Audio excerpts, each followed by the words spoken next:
आप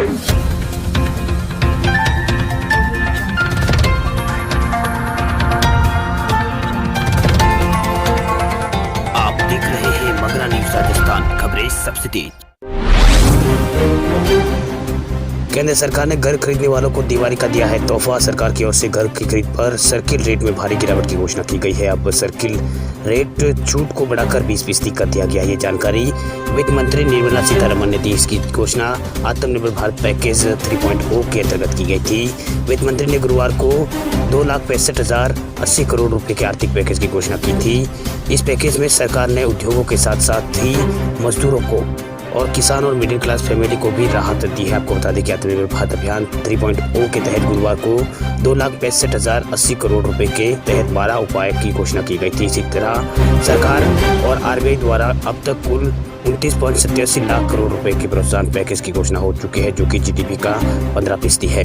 वहीं वित्त मंत्री निर्मला सीतारमण ने कहा है कि घर खरीदारों और डेवलपर्स को टैक्स में राहत दी गई है। इससे रेजिडेंशियल रियल एस्टेट को बढ़ावा मिलेगा और मध्यम वर्ग को इससे राहत मिलेगी। उन्होंने बताया कि सर्किल रेट और एग्रीमेंट वैल्यू में अंतर को 10% से बढ़ाकर 20% करने का फैसला किया गया है।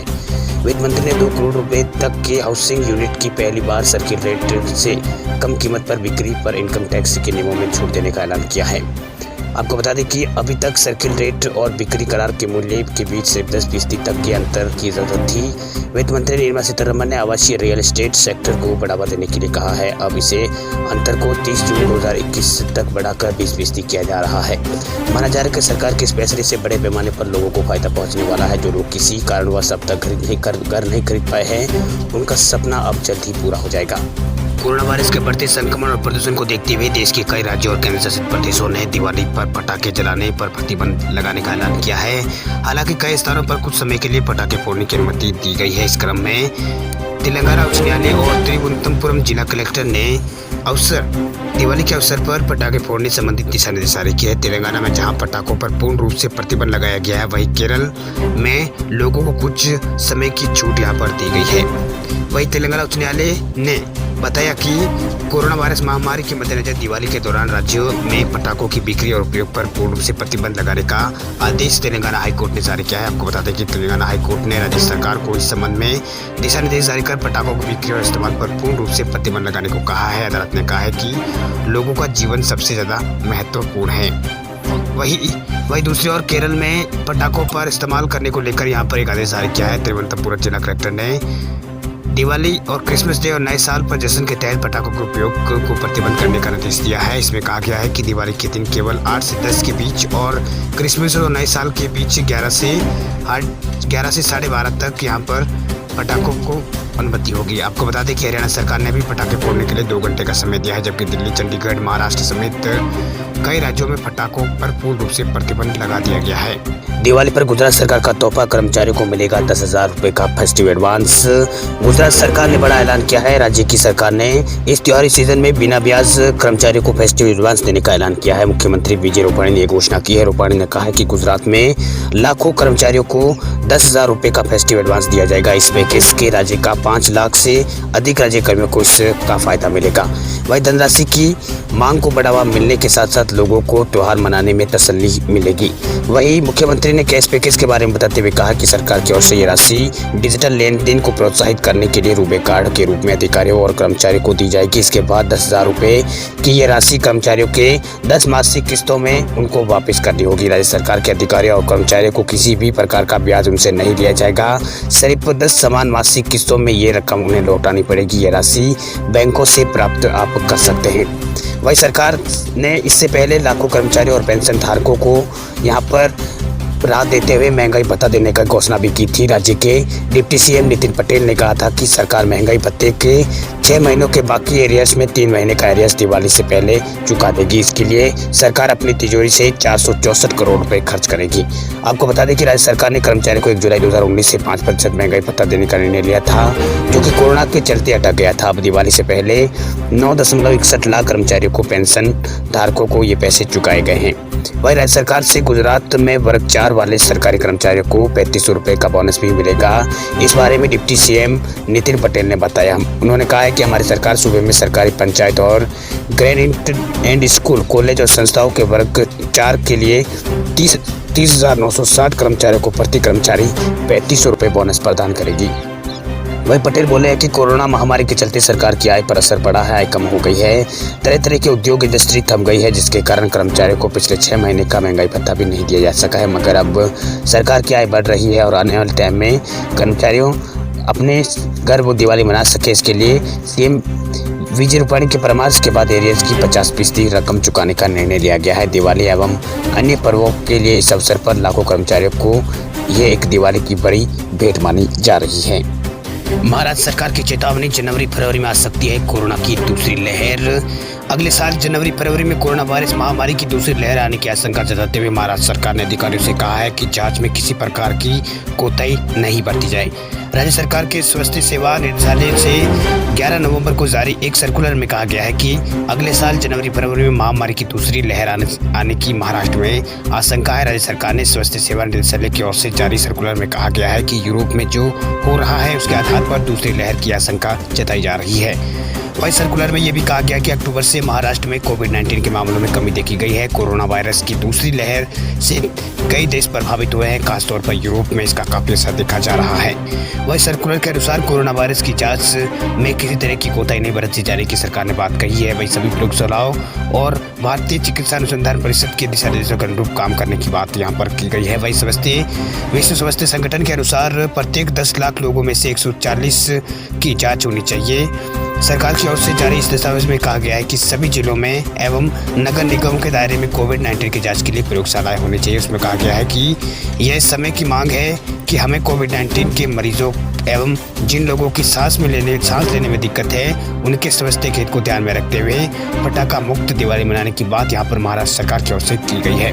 वह सर्कुलर में लोगों से अपील की गई है कि अनावश्यक यात्रा से लोग बचे, तनाव न लें। महाराष्ट्र में 12 नवंबर तक कोरोना वायरस संक्रमण के 17,36,329 मामले महाराष्ट्र में आ चुके थे। वहीं 45,782 लोगों की मौत महाराष्ट्र में अब तक कोरोना के कारण हो चुकी है। रेल यात्रियों के लिए खुशखबरी, त्योहारों को देखते हुए 227 जोड़ी नई ट्रेनें हुई है शुरू। मार्च में जब कोरोना महामारी की वजह से लॉकडाउन का ऐलान हुआ था तो ट्रेनों का संचालन बंद कर दिया गया था। अनलॉक के साथ ट्रेनें चलना अब शुरू हो तो हुई है, लेकिन बहुत ही सीमित संख्या में। देश भर में इन दिनों त्योहारों का सीजन चल रहा है, जिस वजह से बड़ी संख्या में लोग अपने घर जा रहे हैं। ऐसे में कोरोना महामारी और ट्रेन की कम संख्या को चलते दिक्कतों का सामना करना पड़ रहा है, जिसको देखते हुए रेलवे ने एक बड़ा कदम उठाया है, जिससे रेल यात्रियों को काफी राहत मिलेगी। नॉर्थ सेंट्रल रेलवे के मुताबिक दिवाली समेत अन्य त्योहारों पर यात्रियों को दिक्कत न हो, इसके लिए व्यवस्था कर ली गई है। इसके तहत 227 जोड़ी स्पेशल ट्रेन चलाई जा रही है। इन 227 जोड़ी ट्रेनों में 73 जोड़ी त्योहार स्पेशल ट्रेनें हैं। इन ट्रेनों के चलन से यात्रियों को आराम से कंफर्म टिकट मिल जाएगा। साथ ही ये ट्रेनें नॉर्थ सेंट्रल जोन के सभी स्टेशनों को कवर करेगी।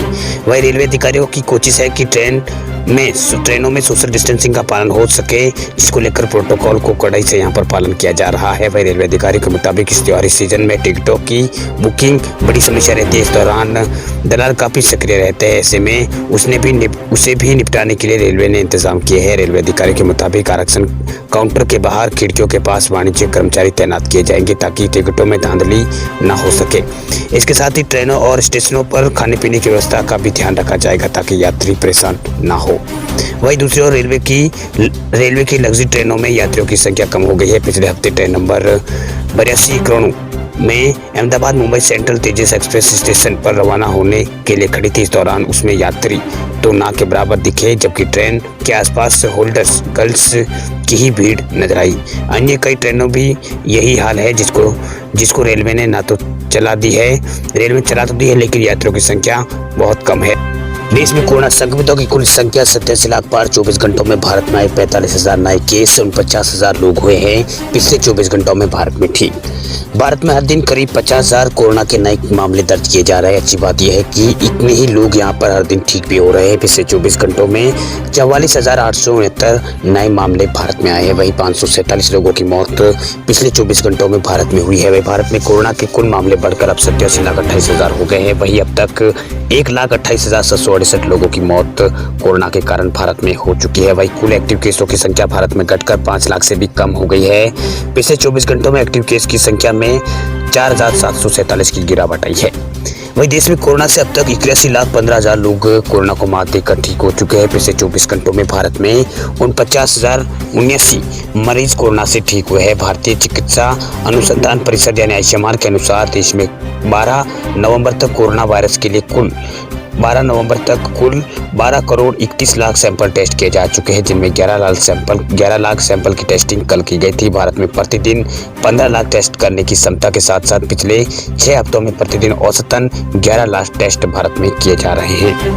वहीं महाराष्ट्र, कर्नाटक, केरल, आंध्र प्रदेश और तमिलनाडु में कोरोना वायरस के एक्टिव केस, मृत्यु दर और रिकवरी रेट का प्रतिशत सबसे ज्यादा है। राहत की बात यह है कि मृत्यु दर और एक्टिव केस की रेट में लगातार गिरावट दर्ज हो रही है। इसी के साथ भारत में रिकवरी रेट भी लगातार बढ़ रहा है। फिलहाल देश में कोरोना से मृत्यु दर भारत में 1.48% है, जबकि रिकवरी रेट भारत में 93% है।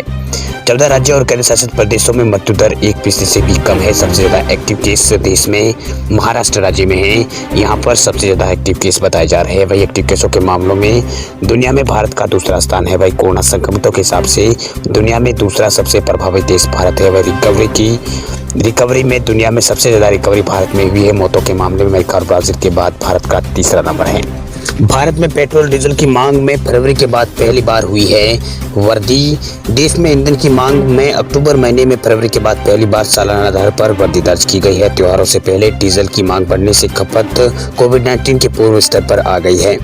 पेट्रोलियम मंत्रालय के अंतर्गत आने वाले पेट्रोलियम योजना एवं विश्लेषण प्रकोष्ठ अस्थायी आंकड़ों के अनुसार पेट्रोलियम उत्पादों की कुल मांग अक्टूबर महीने में 2.5% बढ़कर ये 1.777 करोड़ टन रही, जो कि एक साल पहले 1.734 करोड़ टन थी। पेट्रोल की मांग सितंबर में ही कोविड के पूर्व स्तर पर पहुंच गई थी, जबकि डीजल की खपत पिछले महीने सामान्य स्तर पर आ गई है। डीजल की मांग 7.4% बढ़कर ये 65 लाख टन रही, जबकि पेट्रोल की बिक्री 4.5% बढ़कर ये 25.4 करोड़ टन थी। वही डीजल की खपत में वृद्धि एक साल में ये सर्वाधिक रही है। कोरोना वायरस महामारी और उसके रोकथाम के लिए अप्रैल में देशव्यापी लॉकडाउन की वजह से औद्योगिक गतिविधियां लगभग ठप सी रही है। खबरों की दुनिया में आइए हमारे साथ कहीं भी और कभी भी जुड़िए। हम मिलेंगे फेसबुक पर, हम दिखेंगे यूट्यूब पर, हमें फॉलो कीजिए ट्विटर पर। देश प्रदेश की ताजा तरीन खबरों के लिए मगरा न्यूज राजस्थान के यूट्यूब चैनल को सब्सक्राइब कीजिए और साथ में घंटी का निशान दबाइए।